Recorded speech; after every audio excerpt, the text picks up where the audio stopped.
Decode the world unfiltered. The entire country can be taken out in one night. Where every bridge in Iran will be decimated.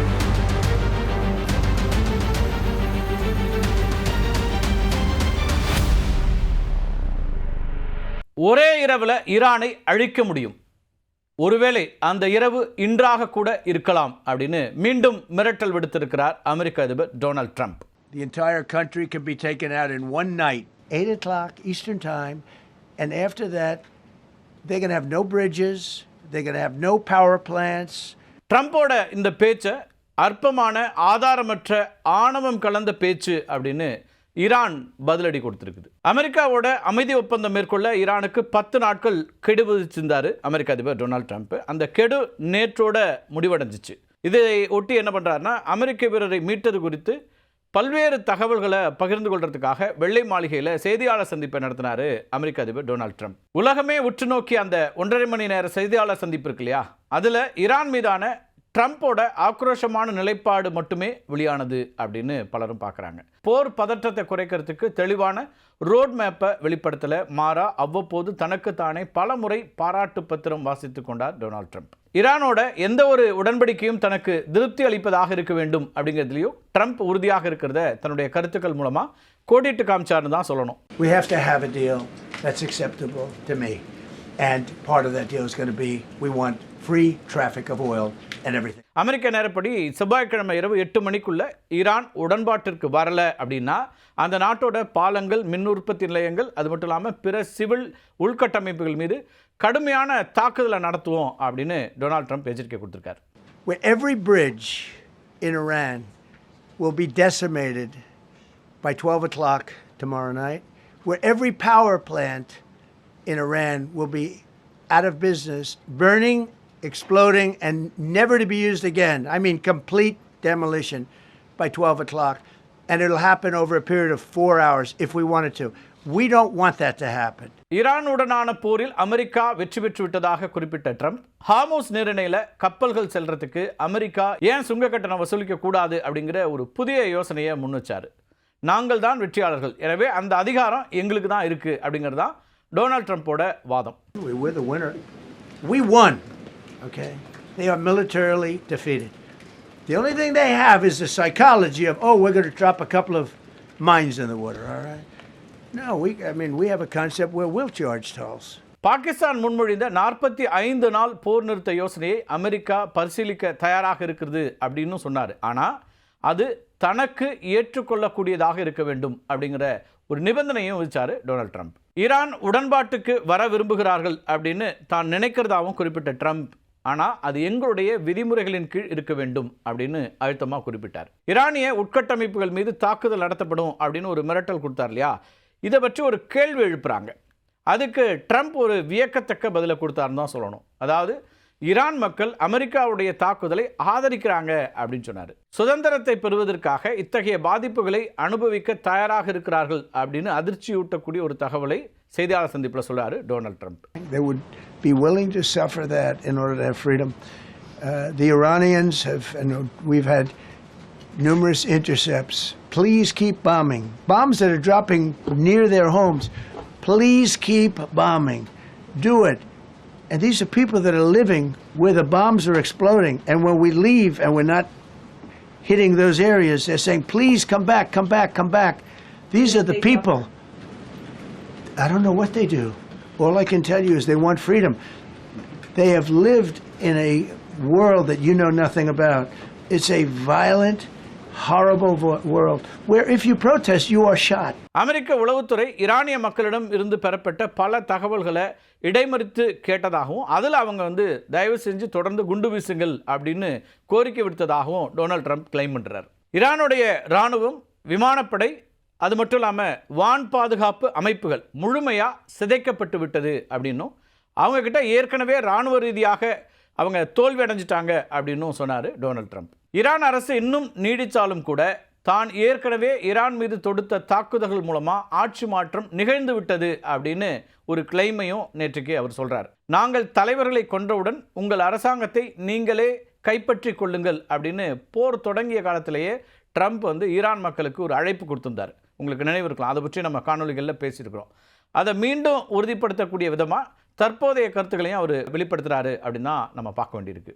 குடிமக்களுடைய உட்கட்டமைப்புகளை தாக்குறதுங்கிறது போர்க்குற்றம் அப்படின்னு சர்வதேச சமூகமும் மனித உரிமை ஆர்வலர்களும் எச்சரிக்கை கொடுத்துட்டே இருக்கிறாங்க.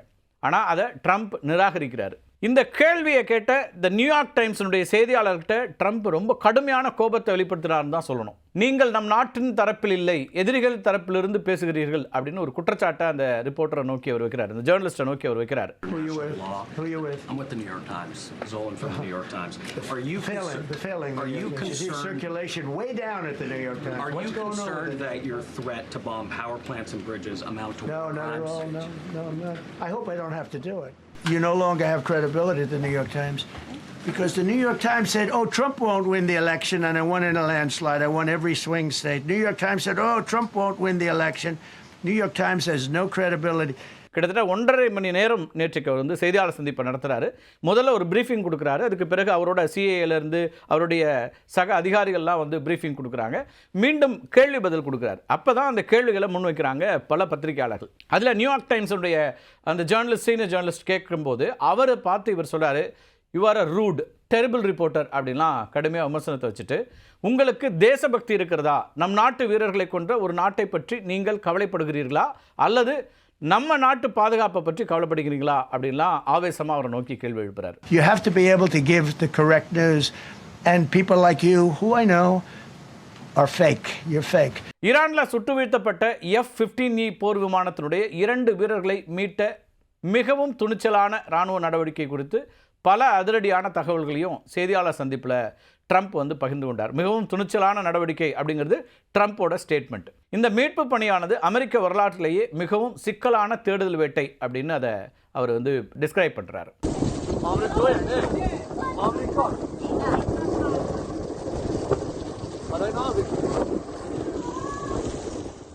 முதல் வீரரை மீட்கிறதுக்கு 170 விமானங்களும் 2வது வீரரை மீட்கிறதுக்கு 155 விமானங்களும் பயன்படுத்தப்பட்டதா சொன்னார். இதில் 4 குண்டுவீச்சு விமானங்கள், 64 போர் விமானங்கள், 48 எரிபொருள் நிரப்பு விமானங்கள் இந்த ரெஸ்கியூ ஆபரேஷனில் ஈடுபடுத்தப்பட்டிருக்கின்றன. ஈரானிய படைகளை குழப்பறதுக்காக பல விமானங்கள் போலி இலக்குகளை நோக்கி அனுப்பப்பட்டதாகவும் டொனால்ட் ட்ரம்ப் இந்த செய்தியாளர் சந்திப்பில் சொல்கிறார். 2வது வீரர் மீட்கப்பட்ட விதம் அப்படிங்கிறது சினிமா காட்சியை போல இருந்ததா அவரே சொல்கிறார்.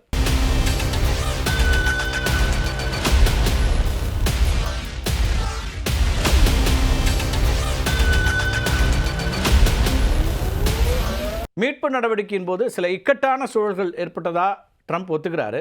மணலில் சிக்கிக்கொண்ட 2 அமெரிக்க போக்குவரத்து விமானங்களை ஈரானிய படைகளின் கையில் சிக்கிவிடக்கூடாதுங்கிறதுக்காக அமெரிக்க படைகளே வெடிக்க செய்து அழிச்சதாகவும் ட்ரம்ப் வந்து குறிப்பிடுறார். மீட்பு படையினர் ஈரானிய படைகளோட மிகவும் நெருக்கமான தூரத்தில் துப்பாக்கி சண்டையில் ஈடுபட்டாங்க. அமெரிக்க வீரர்கள் அந்த இடத்தையே தரைமட்டமாக்கினோம் அப்படிங்கிறதும் ட்ரம்ப்போட செய்தியாளர் சந்திப்பில் சொல்லப்பட்ட ஒரு முக்கியமான செய்தி. A-10 வார்ஹாக் விமானம் மீட்பு படைக்கும் எதிரிகளுக்கும் இடையில் ஒரு தற்காப்பு சுவராக செயல்பட்டு இருக்குது. ஈரான் நடத்திய தாக்குதலில் பல முறை தாக்கப்பட்டாலும் அந்த விமானி பத்திரமா நட்பு நாட்டு எல்லைக்குள்ளே விமானத்தை கொண்டு போய் சேர்த்துட்டாரு அப்படின்னு ட்ரம்ப் சொன்னார். இந்த செய்தியாளர் சந்திப்பில் டொனால்ட் ட்ரம்ப் மிகவும் கோபமாக பேசிய ஒரு விஷயம் அப்படிங்கிறது மீட்பு நடவடிக்கை குறித்த தகவல்கள் ஊடகங்களுக்கு கசிந்தது பற்றி தான். ஒரு வீரர் மீட்கப்பட்ட நிலையில் இன்னொரு வீரர் இன்னும் ஈரானில் இருக்கும்போதே இந்த தகவல் கசிஞ்சதுனால ஈரான் அந்த வீரரை பிடிக்கிறதுக்கு பெரிய சன்மானத்தை அறிவித்ததா சொல்கிறார். இந்த தகவலை வெளியிட்ட ஊடகவியலாளர் அது மட்டும் இல்லாமல் அதற்கு பின்னணியில் இருந்தவர்களை கண்டுபிடிச்சு சிறையில் அடைக்கப் போகிறேன் அப்படிங்கிற ஒரு எச்சரிக்கையும் கொடுக்குறார். அமெரிக்க ராணுவம் தன்னுடைய வீரர்களை ஒருபோதும் கைவிடாது அப்படிங்கிறத இந்த நடவடிக்கை நிரூபிச்சிருக்கு அப்படின்னு சொன்ன ட்ரம்ப், இது வரலாற்று புத்தகங்களில் இடம்பெறும் ஒரு வெற்றி அப்படின்னு தன்னுடைய செய்தியாளர் சந்திப்பை நிறைவு செய்கிறார். Took 3 helicopters over there, which were very strongly used and couldn't have lived without them. They performed unbelievably well. And if you'd see it, you wouldn't believe it. They came off the plane, and these guys had them. The rotors were off. They rebuilt these helicopters in less than 10 minutes. And that was one of the more amazing things. இந்த செய்தியாளர் சந்திப்பில் பல முறை தன்னைத்தானே Trump புகழ்ந்து கொண்டார் அப்படிங்கிறத அந்த செய்தியாளர் சந்திப்பை முழுமையாக பார்த்து அத்தனை பேரும் அவர் கமெண்ட் பண்ணக்கூடியதாக இருந்துச்சு. ஈரானில் பிடிபட்ட அமெரிக்க வீரரை மீட்ட நடவடிக்கை ஒரு மிகப்பெரிய இராணுவ சாதனையாக சொன்னார். இவ்வளவு கடினமான ஒரு ஆப்ரேஷனை இவ்வளவு துல்லியமாகவும் வெற்றிகரமாகவும் உலகத்திலேயே வேறு யாராலும் செய்ய முடியாது, நாங்கள் மட்டுமே இது செய்து காட்டினோம் அப்படிங்கிறதெல்லாம் தான் செய்தியாளர் சந்திப்பில் அவர் சொன்ன முக்கியமான அம்சங்கள். ஈரான் மீது தான் எடுத்திருக்கக்கூடிய கடுமையான நிலைப்பாட்டை அமெரிக்காவின் பலத்தையும் உறுதியையும் உலகத்திற்கு பறைசாற்றும் நடவடிக்கை அப்படின்னு சொன்னார். யார் சொன்னா? அவரே தான் சொன்னார். தான் ஆட்சிக்கு வந்த பிறகுதான் அமெரிக்கா மீண்டும் உலக அரங்கில் அச்சமற்ற நாடாக மாறியிருக்கிறது அப்படிங்கிற ஒரு பெருமிதத்தையும் அவர் வெளிப்படுத்தி கொண்டார். பல இக்கட்டான சூழல்களை கையாளுறதுல தனது அணுகுமுறை அது மட்டும் இல்லாமல் மற்ற தலைவர்களிடமிருந்து முற்றிலும் மாறுபட்டது அப்படிங்கிறத மீண்டும் மீண்டும் சுட்டி காட்டிகிட்டே இருந்தார் இந்த 1.5 மணி நேர செய்தியாளர் சந்திப்பில். அவர் கையாளக்கூடிய விதம் தான் சிறந்த ராஜதந்திரம் அப்படின்னு சொன்னார். தி பெஸ்ட் டிப்ளமசி அப்படின்னு அவர் தன்னைத்தானே பாராட்டிக்கிட்டாரு அப்படின்னு தான் சொல்லணும். 47 ஆண்டுகளாக இருந்து வரக்கூடிய பிரச்சனையை தன்னை போல எந்த அமெரிக்க அதிபரும் கையாண்டதில்லை அப்படின்னு குறிப்பிடுறாரு. தற்போது தன்னை பார்த்து ஐயோ இதை நாம் செய்ய முடியலையே அப்படின்னு முன்னாள் அதிபர்கள்லாம் இயங்குறாங்களாம். இதெல்லாமே அவரே சொன்னது தான். அவருடைய அதிகாரிகள் அவர் பற்றி சொல்லலை, டொனால்ட் ட்ரம்ப்பே தன்னை பற்றி சொன்ன ஸ்டேட்மெண்ட்ஸ். தனது தலைமைத்துவத்தினால அமெரிக்கா வெற்றி பாதையில் இருப்பதாகவும் தன்னுடைய முடிவுகள் ஈரானை மண்டியிட வைக்கும் அளவுக்கு துணிச்சலானவை அப்படிங்கிறதுமே அவருடைய தற்பெருமையினுடைய மையப்புள்ளிகளாக இருந்தன அப்படிங்கிறது அரசியல் விமர்சகர்களுடைய பார்வையாக இருக்குது.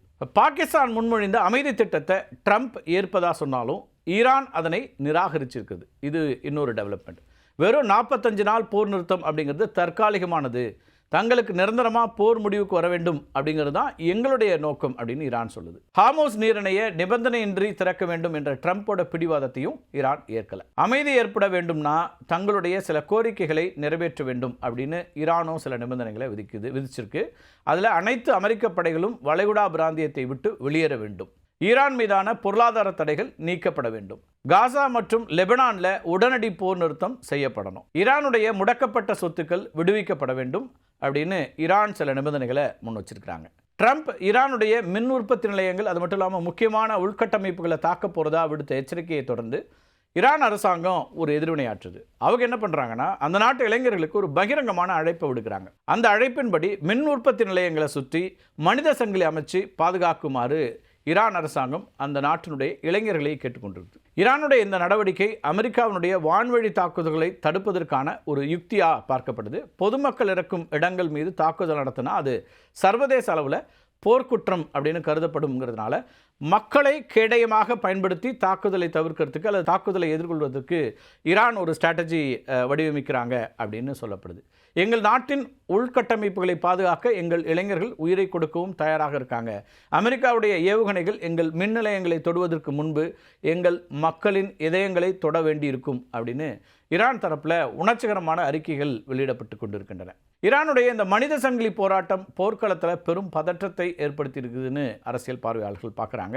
பொதுமக்களை இத்தகைய ஆபத்தான பகுதிகளில் கேடயமாக பயன்படுத்துவதும் சர்வதேச மனித உரிமை அமைப்புகளிடையே கவலையை ஏற்படுத்தியிருக்குது, கண்டனங்களை உருவாக்கியிருக்குது. ஒருவேளை அமெரிக்கா திட்டமிட்டபடி தாக்குதல் நடந்துச்சுன்னா அது ஒரு மிகப்பெரிய அளவில் உயிர் சேதத்தை ஏற்படுத்தக்கூடுங்கிற ஒரு கவலையும் அச்சமும் அங்கே நிலவுது. இது ஒரு பக்கம் இருக்க, ட்ரம்போட மிரட்டல்களை ஈரான் ராணுவம் அது மட்டும் இல்லாமல் அதிகாரிகள் கடுமையாக சாடி இருக்கிறாங்க. ஈரானிய ஜெனரல் அலி அப்துல்லாஹி ட்ரம்போட மிரட்டல் பதற்றமான முட்டாள்தனமான நடவடிக்கை அப்படிங்கிறாரு. உங்களோட மிரட்டலுக்கு பதிலளிக்கும் விதமாக உங்களுக்காக நரகத்தின் வாயில்கள் திறக்கும் அப்படின்னு பதில் எச்சரிக்கையை கொடுக்குறாங்க. ஈரானிய ராணுவம் ட்ரம்போட பேச்சை அற்பமானது, தற்பெருமை கலந்த ஆணவம் அப்படின்லாம் குறிப்பிட்டு கடும் விமர்சனங்களை முன்வைக்குது. இது போன்ற மிரட்டல்கள்லாம் எங்களுடைய வீரர்களை சற்றும் பாதிக்காது அப்படின்னும் போரை தொடர அவர்கள் தயாராக இருக்கிறார்கள் அப்படின்னும் ஈரான் பதிலடி கொடுத்துருக்குது. அப்போ இந்த மோதல் போக்கை 2 நாடுகளுமே தொடர்ச்சியாக நீட்டிக்கிறாங்க அப்படிங்கிறது தான் உலக நாடுகளுடைய கவலையாக இருக்குது. பல்வேறு நாடுகளில் இருக்கக்கூடிய ஈரானிய தூதரகங்களும் அமெரிக்க அதிபருக்கு எதிராக மிக கடுமையான அது மட்டும் இல்லாமல் கேலியான எதிர்வினைகளை ஆற்றிட்டு இருக்காங்க. ஈரானோட இந்திய தூதரகம் ட்ரம்ப்பை ஒரு முதியவர் அப்படின்னு அழைச்சு தோல்வியடைந்தவர்கள் தான் இப்படி கசப்போடும் திமிரோடும் பேசுவார்கள், உங்களை கட்டுப்படுத்தி கொள்ளுங்கள் அப்படின்னு கடும் விமர்சனங்களை முன் வச்சிருக்குது. வியன்னாவில் இருக்கக்கூடிய ஈரானிய தூதரகம் ட்ரம்போட பேச்சில் நிச்சயமற்ற தன்மையும் வலிக்கக்கூடிய விரக்தி தன்மையும் இருக்குது அப்படின்னு சொல்லுது. லண்டனில் இருக்கக்கூடிய ஈரானிய தூதரகம் மௌனமாக இருப்பதே சிறந்தது, அது உங்களை அறிவற்றவர் அப்படின்னு காட்டிக்கொள்ளாமல் தடுக்கும் அப்படின்னு புகழ்பெற்ற ஒரு பழமொழியை பயன்படுத்தி ட்ரம்ப்போட மிரட்டல்கள் அவருடைய பலவீனத்தையும் மனநிலை சிக்கலையுமே காட்டுகிறது அப்படின்லாம் கடும் விமர்சனங்களை அது முன் வச்சிருக்கு. இதே போல் பல்கேரியாவில் இருக்கக்கூடிய தூதரகம் அவங்களும் வந்து ட்ரம்ப்புக்கு ஒரு எதிர்வினை ஆற்றுறாங்க. ட்ரம்ப்போட ஆவேசத்தை கண்டு calm down tiger calm down அப்படின்னு ஒரு சட்டலாக சர்காஸ்டிக்காக அவங்க ஒரு எதிர்வினையை கேலியாக பயன்படுத்துகிறாங்க. ட்ரம்ப் வச்சிருக்கக்கூடிய கெடுவை குறிப்பிட்டு மாலை 8 மணி நல்ல நேரம் இல்லை, அதிகாலை 1 அல்லது 2 மணி வரை கெடு விதிப்பீர்களா அப்படிங்கிற கேள்விகள்லாம் ஈரான் தரப்புலேருந்து கேட்குறாங்க. இன்று இரவு அமெரிக்கா போர் நடவடிக்கையை தொடங்குமா அல்லது ஈரான் இறங்கி வருமா அப்படிங்கிறது தான் உலக நாடுகளுடைய மிகப்பெரிய கேள்வியாக இருக்கிறது. அடுத்த சில மணி நேரங்கள் அப்படிங்கிறது இந்த போரின் போக்கை தீர்மானிக்கக்கூடியவையாக இருக்கும் அப்படிங்கிறது தான் இப்போது உலக நாடுகள் அத்தனையும் மத்திய கிழக்கில் நடந்து கொண்டிருக்கக்கூடிய அந்த போர் அல்லது சண்டையை அடுத்த கட்டத்துக்கு நகராமல் இருக்குமாங்கிற கவலையோடு பார்க்குறாங்க. அமெரிக்கா அடுத்த கட்டத்தை நோக்கி நகர்ந்தாலும் அதற்கு ஈரானுடைய எதிர்வினை எப்படி இருக்க போகிறது, ஈரான் அடுத்த கட்டத்தை நோக்கி நகர்ந்தாலும் அமெரிக்கா இஸ்ரேலுடைய எதிர்வினை என்னவாக இருக்க போகிறதுங்கிற அந்த பதற்றம் மத்திய கிழக்கு நாடுகளில் அதிகமாகவே இருக்கிறது. கவலை உலக நாடுகள் மத்தியிலும் இருக்கிறது. மீண்டும் ஒரு காணொலியில் சந்திக்கலாம் நண்பர்களே. நன்றி, வணக்கம்.